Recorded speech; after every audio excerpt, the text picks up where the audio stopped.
Share market में निवेश करने वाली महिलाओं के लिए खास पेशकश, सास, बहू और सेंसेक्स। तो आप सबको बेसिक प्रेमाइस पता ही है। इस प्लेटफॉर्म के थ्रू ज्यादा से ज्यादा जो लेडीज ऑडियंसेस हैं उनकी क्वेरी सॉल्व करने की कोशिश। व्हाट्सएप नंबर, ट्विटर आईडीज और तरह तरह के मीन्स हमें रीच आउट करने के आप लोगों की स्क्रीन पर हैं। रीच आउट करिएगा ताकि हम लोग ज्यादा से ज्यादा लोगों की क्वेरीज इस शो में रिजॉल्व कर सके आने वाले कड़ियों में, आने वाले एपिसोड्स में।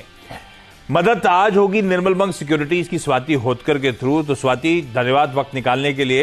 अच्छा, स्वाति से पहले तो मार्केट्स पे बात करनी है, तो एक बार मार्केट दिखा दिया जाए डायरेक्टर साहब स्क्रीन पे, उसके बाद स्वाति से मार्केट्स पे चर्चा करेंगे और उसके बाद क्वेरीज सॉल्व करी जाएंगी।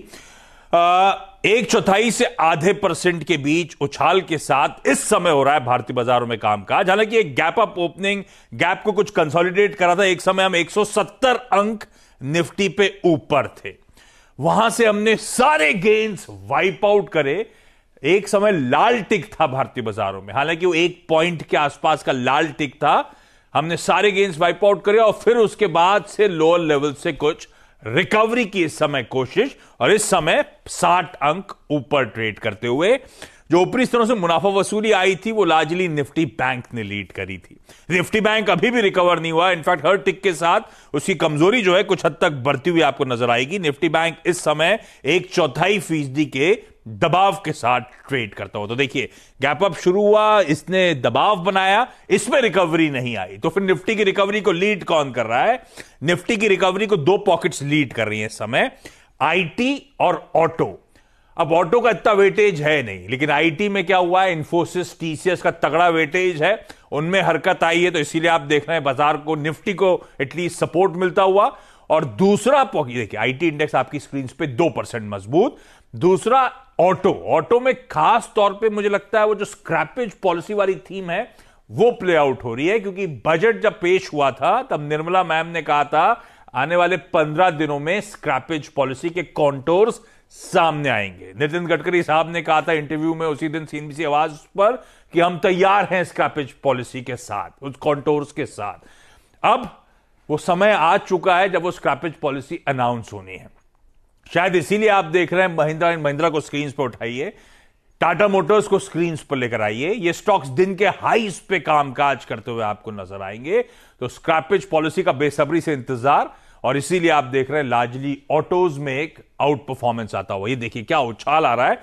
तो अब आने वाले किसी भी दिन में मुझे लगता है स्क्रैपेज पॉलिसी का शायद अनाउंसमेंट हो। बाजार में यही होप है और उसी होप पे इस समय स्ट्रीट बेट करती हुई नजर आएगी। ऑटो नंबर्स अपनी जगह, ये जो आउट परफॉर्मेंस स्क्रीन पे शायद लार्जली उसके चलते आपको नजर आ रहा है। लेकिन स्वाति, वॉलेटाइल हो चुका है आज बाजार। कल अच्छा मूव था, वैसे कल भी वॉलेटाइल था। कल इनिशियल डिप्स जो आए थे वो बाय हुए, आज भी इनिशियल डिप्स जो आए वो कहीं ना कहीं हिम्मत आई, खरीदारी करी है बाजार में। ये शॉर्ट कवरिंग के और तूल देने वाली है, क्योंकि फ्राइडे को मेरे ख्याल से सिस्टम में बहुत तगड़े शॉर्ट्स हैं जो अभी भी ईज आउट होने बचे हुए हैं। कैसे अप्रोच कर रहे हो आप इस मार्केट्स को, और इस बाउंस बैक में आप क्या रीड कर रहे हो बाजार का टेक्सचर? सेल ऑन रैलीज का मार्केट है या बाय ऑन डिप्स का? हेलो दोस्तों, अगर आप अपना पैसा शेयर मार्केट में इन्वेस्ट करके लाखों रुपए कमाना चाहते हैं तो आज ही आप स्टॉक के साथ जुड़कर अपना डीमैट अकाउंट आप बिल्कुल फ्री में ओपन कर सकते हैं, जहां पर आपका ब्रोकरेज चार्जेस बिल्कुल ना के बराबर लगता है। ब्रोकरेज लगता है तो सिर्फ इंट्राडे ट्रेड में, वह भी सिर्फ 20 रुपए। तो आज ही आप स्टॉक के साथ में जुड़ सकते हैं, लिंक डिस्क्रिप्शन में है, क्लिक करें और अकाउंट ओपन करें। Yes, good morning Ashish ji. Little bit view मेरा कॉशियस है निफ्टी बैंक निफ्टी पे। It will be a buy on dips market रहेगा। नीचे में जिस हिसाब से हम लोग ने परसों देखा था कि 14,470 के आसपास सपोर्ट लिया था, वो एक 250 डेज मूविंग एवरेज भी है निफ्टी का। वहां से हम लोग ने बाउंस बैक रैली देखी थी, बट फिलहाल अभी 14,900 एक काफी स्ट्रॉन्ग रेजिस्टेंस देखा जा रहा है निफ्टी में। उसके ऊपर अगर जाती है Nifty on the closing basis तो डेफिनेटली हमें फुल बैक रैली देखने मिल सकती है 15,000 15,200 के लेवल्स पे। तो एट द करंट लेवल्स मेरी राय यही होगी कि जब तक ये ऊपर के साइड ब्रेकआउट नहीं देता है 15,000 का जो साइकोलॉजिकल रेजिस्टेंस लेवल है, तब तक हमें एक स्ट्रॉन्ग पॉजिटिव मोमेंटम देखने नहीं मिलेगा आशीष जी। जिस हिसाब से हम लोग ने वीक्स में भी मोमेंटम देखा है लास्ट 2 दिन पहले, तो काफी नवंबर में जितना लास्ट ईयर किया था 29 के ऑलमोस्ट, वहां तक इंडिया विक्स टच करके ये, जब तक इंडिया विक्स 20 के नीचे नहीं आती है तब तक हमें एक अच्छे खासी वोलेटिलिटी कंटिन्यूड रहेगी, बट पॉजिटिव मोमेंटम काफी कम देखने मिलेगा। मेरी राय यही होगी कि थोड़ा सा वेट कीजिएगा, क्योंकि कॉशियस व्यू है निफ्टी पे। Unless and until breakout on either side नहीं देता है, जैसे कि 15,000 ऊपर और नीचे में 14,470 के आसपास, ये रेंज में चल रही है निफ्टी। तो जब तक ब्रेकआउट ऑन आइदर साइड नहीं देता, डायरेक्शन क्लियर नहीं रहेगा, तो आई विल सजेस्ट कि it's buy on dip market, but at the current level index में आप ट्रेडिंग थोड़ा सा कम कीजिए। डेफिनेटली स्टॉक्स काफी अच्छे मोमेंटम में हमें देखने मिल रहा है, तो it's stock specific market, sectoral rotation हमें देखने मिल रहा है। तो जो भी आप ट्रेड लोगे स्ट्रिक्ट स्टॉप लॉस से ले लेने का। बैंक निफ्टी पे व्यू मेरा लिटिल बिट कॉशियस है। 35,000 एक साइकोलॉजिकल सपोर्ट लेवल है आशीष जी, जब तक वो होल्ड है तब तक हम लोग एक उम्मीद रख सकते हैं कि हमें पुल बैक रैली देखने मिल सकती है, बट मुझे नहीं लगता है कि 35,000 होल्ड करेगी बैंक निफ्टी। मुझे लगता है डाउन साइड हमें 34,000 के लेवल्स देखने मिल सकते हैं। तो ओवरऑल बोथ द इंडाइसेस पे मेरा व्यू कॉशियस है, थोड़ा साइडलाइन रहना चाहिए इंडेक्स बेस्ड ट्रेडिंग में। तो डिफाइंड मार्कर्स बता दिए स्वाति ने आपको, 14,470 ऊपर 15,000। तो जिस तरफ बाजार तोड़ता है उस तरफ गति और तीव्र होगी। नीचे टूटा तो शायद दबाव गहराएगा, ऊपर गए एक बार 15,000 के तो फाइनली तेजी तूल पकड़ेगी। इस बीच वोलेटाइल है, इस बीच बाय ऑन डिप्स का टेक्सचर है, खरीदारी करने के मौके, लेकिन जो डिफाइंड मार्केट है उसके जितने करीब खरीदारी करने को मिलेगा शायद उतना अच्छा बाजार के लिए। इंडिया विक्स नजर रखिएगा, मेरे ख्याल से इस समय 24.5 के आसपास के जोन्स हैं। स्वाति कह रही जब तक 20 के नीचे नहीं आता तब तक कन्विक्शन लौटेगा नहीं शायद स्ट्रीट का। तो ये सब चीजें हैं जो हमें नजर रखनी है, वो निफ्टी के डिफाइंड लेवल्स और इंडिया विक्स पे तो खैर इस समय पैनी नजर सबकी बनी हुई है। चलिए सवाल जवाब के सिलसिले की शुरुआत करते हैं। उससे पहले जरा टाटा मोटर्स का चार्ट चेक दे दीजिए स्वाति, क्योंकि अभी अभी कुछ तेजी तूल पकड़ रही है। महिंद्रा एंड महिंद्रा तो सुबह से स्ट्रेंथ दिखा रहा था, टाटा मोटर्स में अचानक बाइंग एमिनेट हो रही है, क्या करना है इस स्टॉक में? आशीष जी, डेफिनेटली व्यू काफी पॉजिटिव है। अगर डेली चार्ट्स देखो तो इनवर्स हेड एंड शोल्डर का ब्रेकआउट दिया है, 330 के लेवल्स का हमें ब्रेकआउट मिला है आज वॉल्यूम्स के साथ, which indicates a very positive sign. Upside मुझे लगता है 350 355 के लेवल्स हमें देखने मिल सकते हैं। करंट लेवल पे भी बाय पोजीशन बिल्डअप कर सकते हैं, 337 का रेट चल रहा है। 330 का इमीडिएट सपोर्ट लेवल है, वो एक स्टॉप लॉस रख के आप अपने लॉन्ग पोजीशंस होल्ड कर सकते हैं for immediate target of 350 to 355 levels. Okay, Tata Motors पे व्यू पॉजिटिव और वाकई क्या स्ट्रेंथ दिखाई है। जो बेबी टाटा मोटर्स भी दिखाइएगा डायरेक्टर साहब, कल चर्चा हो रही थी कि बेबी बर्कशायर हैथवे का स्टॉक है डीवीआर वाला उनके यहां, तो इसको नाम दे दिया baby Tata Motors. Baby Tata Motors आपकी स्क्रीन पर ये भी अच्छा मूव दिखा रहा है, खैर इन टैंडम लार्जली मूव करता है, 3.5% का इसमें भी उछाल। ठीक है, टाटा मोटर्स पे व्यू पॉजिटिव। आज जाना है हमको, लेकिन छत्तीसगढ़ से स्नेहल दुबे जुड़ती हुई। Snehal ma'am hi, good afternoon. Chhattisgarh में कहां से मैम? छत्तीसगढ़ में भिलाई। अरे वाह, अच्छा कब से शेयर बाजार में स्नेहल, और सवाल क्या है? सवाल sir, actually I am new to trading, तो मुझे ट्रेडिंग के बारे में ज्यादा नॉलेज नहीं है। मैंने बस यस बैंक का शेयर परचेस किया हुआ है 12 रुपीज में, तो मुझे यही जानना है कि कैसे ट्रेडिंग करेंगे इंट्राडे में सो प्रॉफिट कुछ बुक कर सके। अरे बाप रे, मतलब पूरी क्लास चाहती हैं आप। डायरेक्टर साहब बोले 50 सेकंड है तुम्हारे पास, कैसे ट्रेडिंग करें? स्वाति शुरुआत कैसे करें, क्विकली आंसर दें। वैसे स्नेहल ने एक स्टॉक येस बैंक चुना, बड़ा रिस्की बैठ लिया, लेकिन भाव तो सही था 12 रुपए के आसपास। स्नेहल में मुनाफा बांधा वहां पे ऊपर, कि अभी रखा ही हुआ है? रखा है अभी, ओके। कैसे ट्रेडिंग की शुरुआत करनी चाहिए, पढ़ाई कहां करूं? हेलो, पहले स्नेहल जी, एक्सिस बैंक पे मैं आपको राय देना चाहूंगी। आपने 12 रुपए पे अपने बाय किया है, वेरी गुड, प्रॉफिट अच्छा हो रहा है, बट हो सके तो 15 रुपए का एक स्टॉप लॉस रख के अपने लॉन्ग पोजीशन होल्ड कीजिएगा, क्योंकि बैंक निफ्टी में लिटिल बिट व्यू कॉशियस है। यस बैंक एक ऐसा काउंटर है कि जो फिलहाल अभी काफी फास्ट मोमेंटम हमें देखने नहीं मिलता है, स्लो मूविंग काउंटर है, तो आपका जो भी पैसा है वो स्टक हो जाएगा। अगर आप ज्यादा ट्रेडिंग में आप जाना चाहते हो तो निफ्टी 50 स्टॉक में आप ट्रेडिंग कीजिएगा। यस बैंक की बात कर रहे हो तो 15 रुपए का स्टॉप लॉस आप रख के अपने लॉन्ग पोजीशंस होल्ड कर सकते हो 20 रुपए के टारगेट के लिए। और इंट्राडे ट्रेडिंग की बात करो, अगर आप न्यू हो मार्केट में तो आई विल सजेस्ट यू कि निफ्टी 50 इंडेक्स स्टॉक्स जो है उसमें आप ट्रेडिंग कर सकते हो, बिकॉज उसमें काफी हमें इंट्राडे मोमेंटम देखने मिलता है। एटलीस्ट फॉर अ 1 मंथ आप पेपर ट्रेडिंग स्टार्ट कीजिएगा। पायआउट लेवल्स आपको इवन ओडिंग्स पे भी देखने मिल सकेंगे। अगर कोई भी काउंटर पायआउट्स लेवल के ऊपर जाता है तो आप बाय कीजिएगा। प्रीवियस डे का जो भी लो रहेगा वो आप स्टॉप लॉस लेके ऊपर में एटलीस्ट आपको 1 to 2% आपको मिल सकेगा। बट ये प्रैक्टिस नॉर्मल एटलीस्ट आप 1 मंथ पेपर ट्रेडिंग स्टार्ट कीजिएगा, फिर अपने रियल मनी आप इन्वेस्ट करना स्टार्ट कीजिएगा, क्योंकि एवरीडे मार्केट का स्विंग अलग अलग होता है। तो हमें डेली अलग अलग स्ट्रेटेजी अपनानी पड़ती है। आज मैं बताऊंगी आपको ये स्ट्रेटेजी अपनाइए, प्रोबेबली कल वो नहीं अप्लाई हो पाएगी। हेलो दोस्तों, अगर आप अपना पैसा शेयर मार्केट में इन्वेस्ट करके लाखों रुपए कमाना चाहते हैं तो आज ही आप स्टॉक के साथ जुड़कर अपना डीमैट अकाउंट आप बिल्कुल फ्री में ओपन कर सकते हैं, जहां पर आपका ब्रोकरेज चार्जेस बिल्कुल ना के बराबर लगता है। ब्रोकरेज लगता है तो सिर्फ इंट्राडे ट्रेड में, वह भी सिर्फ 20 रुपए। तो आज ही आप स्टॉक के साथ में जुड़ सकते हैं, लिंक डिस्क्रिप्शन में है, क्लिक करें और अकाउंट ओपन करें। आज जाना है हमको मुंबई में तो मैं हूं ही, आपको जाना है मुंबई, छत्तीसगढ़ और सोलापुर। तो सबसे पहले मुंबई जा रहा हूं और सना परमार आपको आपकी स्क्रीन पर नजर आएंगी। Sana ma'am, hi, good afternoon, thanks a ton जुड़ने के लिए। सना मैम, कमर्शियल कैपिटल में तो आप वैसे ही हो, कब से हो शेयर बाजार में मैम? लास्ट 12 ईयर्स से।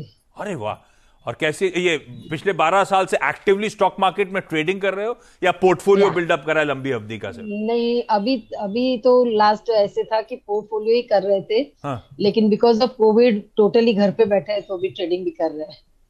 तो नहीं, तो ट्रेडिंग, ये पहले पोर्टफोलियो बिल्डिंग ठीक है, लंबे समय से थी। ट्रेडिंग के लिए पहले से चार्ट सेटअप वगैरह आप रीड करते हो या ट्रेडिंग कैसे कर रहे हो? हाँ, ट्रेडिंग करते हैं। मैं सीएनबीसी आवास की 99% सभी उसको फॉलो करती हूँ और अच्छा पैसा भी गेन करती हूँ। एंड थोड़ा मनी कंट्रोल वगैरह जो भी कंपनीज वगैरह जो होते हैं उसके थोड़े रिसर्च करके भी बाय करती हूँ। अरे वाह, तो 99% सीएनबीसी आवाज को फॉलो कर रही हैं और पैसा बन रहा है, तो मैं मान लेता हूं जितने भी गेस्ट कॉल दे रहे हैं नेट इवेंचुअली मुनाफा हो रहा है। तो स्वाति, जाते जाते एक आध बढ़िया सा पिक भी दे जाइएगा हम लोग को जब शो खत्म करेंगे, समय रहा तो। अच्छा सना मैम, दो स्टॉक्स हैं, पहला कौन सा क्वेरी? अच्छा, दोनों ही ये रीसेंट आईपीओ, ये आईपीओ के समय अलॉटमेंट लगाया था, पैसा लगाया था, लगा नहीं तो उसके बाद लिस्टिंग के बाद लिया, ऐसा है क्या? लिस्टिंग के बाद लिया था मैंने।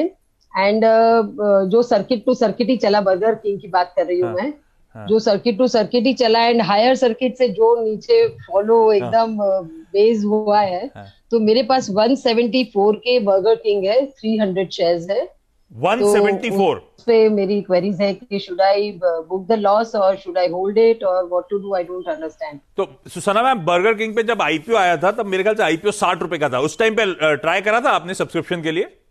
मैंने मेरे हस्बैंड के, मेरे बच्चे के, तीनों के नाम पे भरे थे, लेकिन उसमें नहीं लगा था। ये तो हम 95% लोगों के साथ यही दिक्कत है।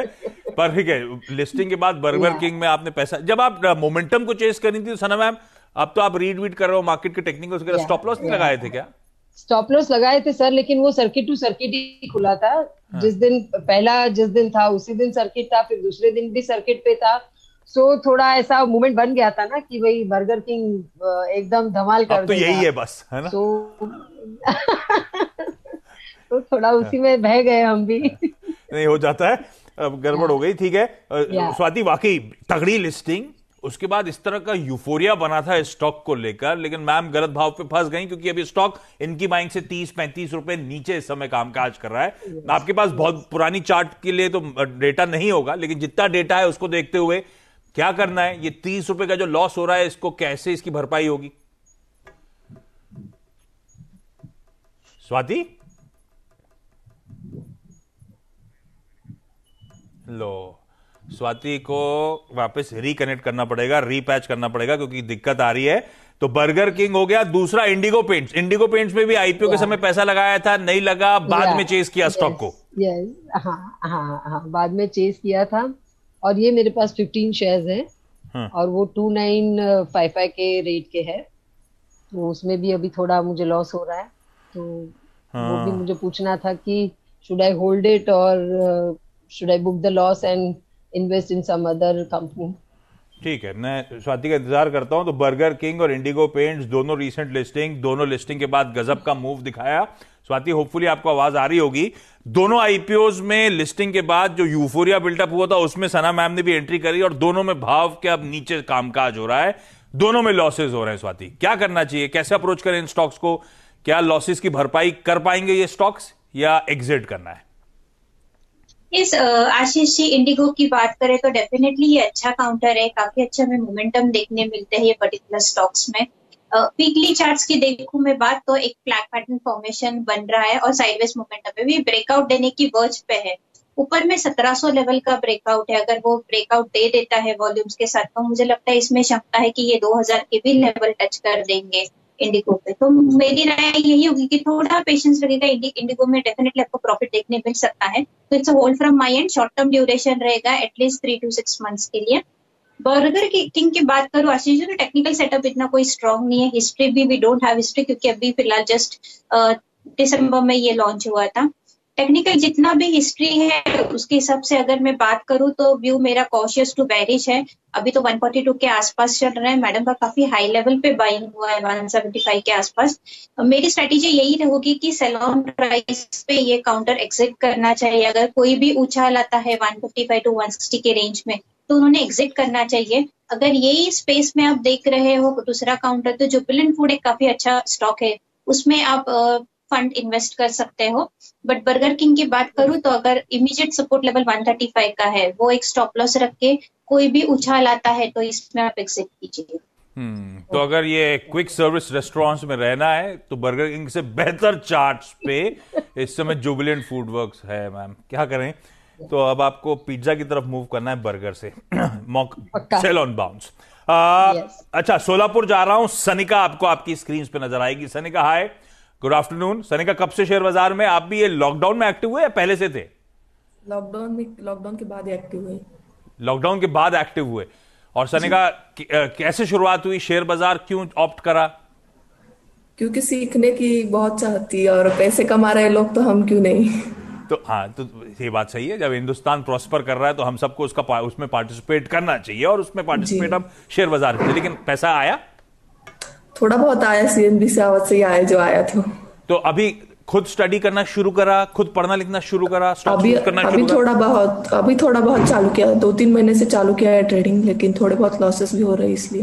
नहीं तो चालू करा तो पहले थोड़ी सी मॉक ट्रेडिंग वगैरह करी कि नहीं करी, या सीधे पैसा झोंक दिया? नहीं, सीधे पैसा झोंक दिया था। ठीक है, तो अब सनिका कहाँ दिक्कत आ रही है? लॉसेज हो रहे हैं किसी स्टॉक में? हाँ, वो एक साइड और एक था हुडको नाम का उसके। हाँ, तो ये दोनों ट्रेडिंग के लिए मोमेंटम को चेस करा था? हाँ, मैंने वो एक्चुअली थोड़े से हाई पे लिए थे। एक्चुअली वो ये था एक्साइड इंडिया, वो मैंने हाई पे लिया था, इसलिए थोड़ी प्रॉब्लम आ रही। एक्साइड आपने 215 पे खरीदा हुआ है? 15 पे खरीदा है। और ये हाल फिलहाल की बाइंग है? यस। ठीक है। अब साथ ही अंडरकरेंट तो है ऑटो स्पेस को लेकर, तो अगर अंडरकरेंट ऑटो स्पेस को लेकर है तो शायद इवेंचुअली एक्साइड भी कुछ टूल दिखा सके। होल्ड करूं क्या? और करना है तो स्टॉप लॉस कहां लगाना है, या आप मानते हो एग्जिट कर लेना चाहिए एक्साइड से? नहीं Ashish ji, Exide technical setup काफी अच्छा है। नो वंडर लास्ट 2-3 महीनों से काफी साइडवेज मोमेंटम में ये चल रहा है, ऑलमोस्ट 182 to 210 के रेंज में है। बट ये ब्रेकआउट के नजदीक आ रहा है फिलहाल। तो ब्रेकआउट के पहले कोई भी स्टॉक अगर कंसोलिडेशन फेज में जाता है तो it's a very good sign on the technical setups. तो अभी कंसोलिडेशन फेज में ही मुझे लगता है इसमें पोटेंशियल है ब्रेकआउट यानी कि ऊपर में 210-215 के लेवल्स पे। एक बार वो ब्रीच हो जाएंगे लेवल तो मुझे लगता है कि ऊपर में 230-240 के लेवल्स डेफिनेटली आपको देखने मिलेंगी। एक साइड फंडामेंटल भी काफी अच्छा स्टॉक है, तो मेरी राय ये है कि होल्ड कीजिएगा। अगर शॉर्ट टर्म व्यू के हिसाब से आप होल्ड करना चाहते हो तो नीचे में एक स्विंग सपोर्ट 200 लेवल का है, तो 200 के स्टॉप लॉस आप होल्ड कर सकते हो for immediate target of 240 rupees. हुडको की बात करें तो इसमें हम लोग ने ऑलरेडी मूव देखा है लास्ट 2 महीने से Ashish ji, from almost 35 to 53 के लेवल्स में। यहाँ पे थोड़ा प्रॉफिट बुकिंग हमें देखने मिल सकता है एंड उनका सिंस करंट लेवल पे ही बाइंग है 50 to 51 के रेंज में। तो मेरी राय होगी कि उन्होंने एक स्टॉप लॉस प्लेस करना चाहिए 50 लेवल का। 50 रुपीज का एक स्टॉप लॉस प्लेस कीजिएगा, आपको ज्यादा लॉस नहीं होगा। अपसाइड में मुझे लगता है इसमें रैली हमें 60 to 65 के लेवल्स तक की देखने मिल सकती है। वहां तक ये पर्टिकुलर स्टॉक जाता है तो आप अपने प्रॉफिट्स बुक कीजिएगा। But at the current level मेरी राय हुडको पे होल्ड रहेगी 50 रुपए के स्टॉप लॉस। तनिका थोड़ा चीयर अप करो, आप दोनों स्टॉक्स पे कह रही हैं प्रॉफिटेबल एग्जिट होगा। स्टॉप लॉसेस जरूर लगाने, और एक्साइड वाकई ऑटो एज अ स्पेस को लेकर अंडरकरेंट स्ट्रांग है तो होल्ड करेंगे हम, शायद इवेंचुअली अच्छा मुनाफा होगा।